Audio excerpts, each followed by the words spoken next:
What's up Sobat Gusman Midweek, ketemu lagi dengan saya Cecilia di konten virtual tour kali ini. Hari ini kita ngebahas hal yang lagi booming banget tentang Indonesia. Nah, ini adalah salah satu kasus yang memang bisa dibilang annoying banget, tapi kalian harus tahu dan harus dengerin supaya kalian lebih waspada tentang bagaimana kasus kreatifnya kasus kriminal di Indonesia saat ini. So, tonton video ini sampai habis dan jangan lupa klik like, comment, dan subscribe. Dan kita akan mulai ceritanya sekarang. Apakah kalian sudah pernah berkunjung ke salah satu kota di Jawa yang namanya Sleman?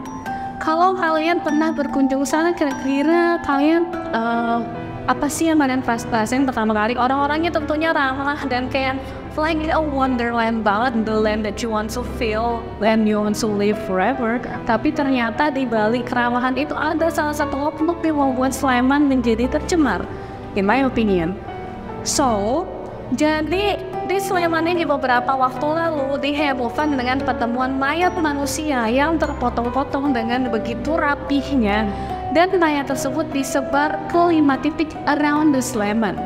Yang sangat-sangat annoyingnya adalah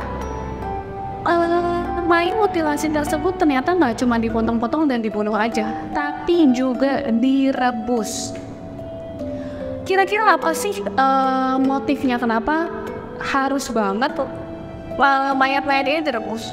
Setelah melalui proses penelitian yang begitu dalam, ternyata para polisi menemukan potongan-potongan tubuh manusia yang direbus ini adalah bagian-bagian yang sebenarnya bisa dideteksi sidik jarinya. Contohnya, karena yang terbagi potongan-potongan tubuhnya itu banyak ya, seperti ada kepala, potongan tangan, potongan kaki, potongan perut, dan segala macam.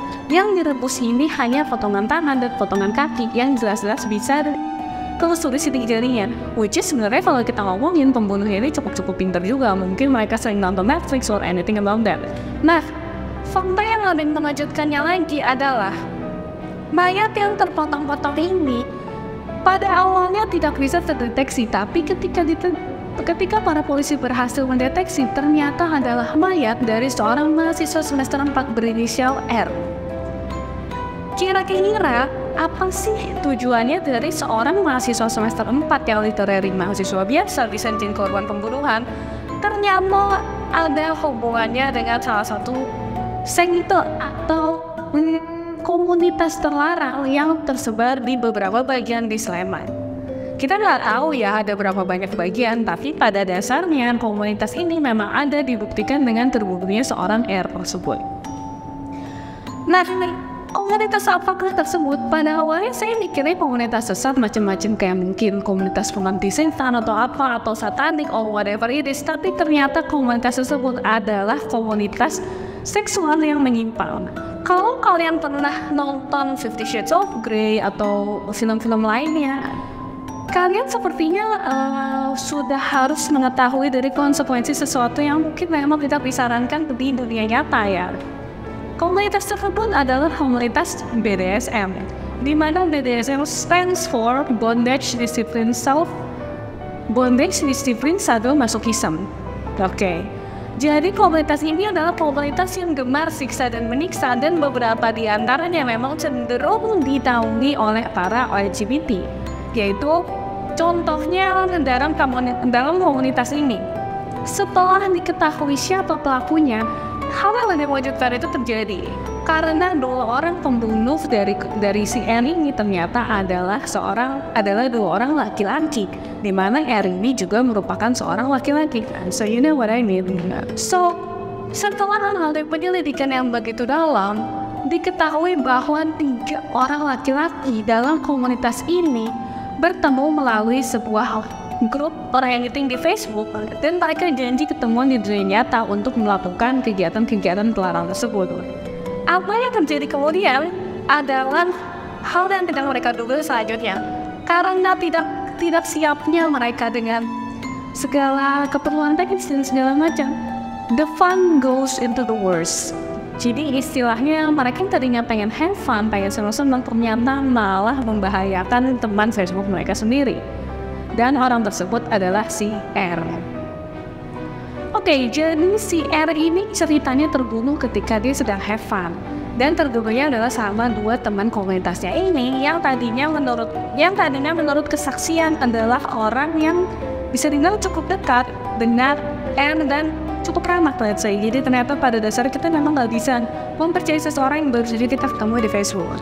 Nah, lucunya setelah secara tidak sengaja dua orang ini membunuh R karena aktivitas seksual yang tidak wajar dan juga kurangnya persiapan teknis, mereka ketakutan loh, mereka panik banget. Mereka bingung gimana caranya supaya menutupi komunitas mereka sendiri dan juga menutupi hobi mereka yang menyimpang dan juga menutupi pembunuhan ini. Setelah melakukan banyak penelitian melalui mungkin tontonan, melalui buku dan segala macam, mereka memutuskan untuk memotong-motong si R ini dan menyebarkannya ke 5 titik yang terpisah di Sleman dengan tujuan supaya orang nggak bisa nemuin. Dan salah satu caranya lagi adalah dengan merebus jari-jari tangan dan jari-jari kaki sehingga sedikitnya bisa hilang. Ya mungkin teori yang mereka dengar itu teori zaman kuno kali ya, karena sayangnya teknologi yang dimiliki oleh Polri ternyata jauh lebih hebat dan bisa mendeteksi jari-jari tersebut sebagai milik R. So, kita memang nggak pernah tahu nih seberapa banyak komunitas ini masih ada dan seberapa banyak orang-orang sejenis ini masih ada. Kita memang pada dasarnya nggak pernah bisa mempercayai orang yang baru kita temuin karena shoot could go worse. Dan kita nggak tahu kira-kira orang yang kita temui ini punya niat apa sama kita. So just play safe girl, just